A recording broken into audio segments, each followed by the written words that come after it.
Hello all. नमस्ते. आज मी नवीन एक experience घेऊन आली आहे तुमच्यासमोर.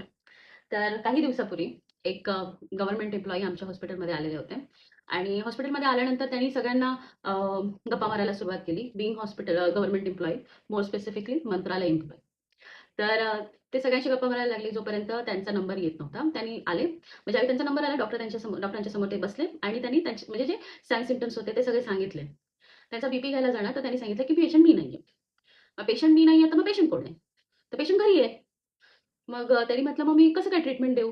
तर ही वाज लाइक, की "मी तुम्हाला सगळं सांगतोयच ना, मग तुम्ही पेपरवर लिहा आणि द्या मला." डॉक्टर म्हणाले, की "असं कसं देऊ शकतो मी?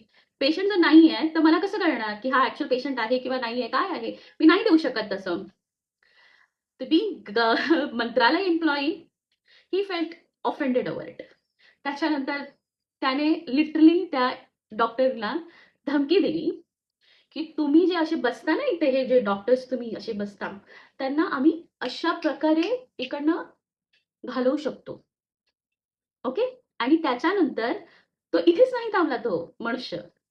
ते म्हणजे असं एकदम पटकन बोलायला लागले, की मी आणि त्याची अचीव्हमेंट त्यांनी सांगायला सुरुवात केली. आम्ही ह्या-ह्या डॉक्टर्सना इकडनं हकलवलंय. आम्ही ह्या-ह्या ह्यांना इकडनं हकलवलंय. म्हणजे सगळ्यांच्या म्हणजे अचीव्हमेंट सांगायला लागले. माझा हा पॉइंट आहे इथे, की तुम्ही मंत्रालयामध्ये एम्प्लॉयी आहात. तुम्ही शासनाचेच कर्मचारी आहात. आम्ही पण शासनाचे कर्मचारी आहोत आणि तो पण शासनाचा कर्मचारी आहे, डॉक्टर पण. तुमची कोणी कर्मचारी नाहीये. तुम्ही जे असे सगळ्यांना हे कराल, की मी म्हणतोय ना, मी सांगतोय ना, मी तुम्हाला इकडनं असं हलवेन. काय बिहेवियर आहे हे मंत्रालय एम्प्लॉयींचं मला काही कळत नाही. म्हणजे ते कुठल्याही टाईमाला येऊ दे. त्यांना असं वाटतं, की त्यांचा वेळ फार इम्पोर्टंट आहे. आणि मेन म्हणजे हे बिहेवियर सगळ्या एम्प्लॉयीचं नाहीये.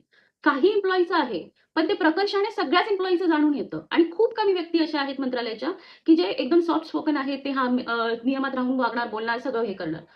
पण बाकी सगळ्यांना असं वाटतं, की आम्ही मंत्रालयात काम करतो म्हणजे आम्ही ह्या सगळ्या बाकी सगळ्या गव्हर्नमेंट सर्व्हंटना आम्ही लिटरली पगार देतो. Don't do this. Really don't do this. कारण का लोकं आता अवेअर होतायत, की हे तुमचं बिहेवियर चांगलं नाहीये. हे तुमचं बिहेवियर तुम्हालाच कधीतरी महागात पडणार आहे. काळजी घ्या तुम्ही या गोष्टीची. नमस्ते.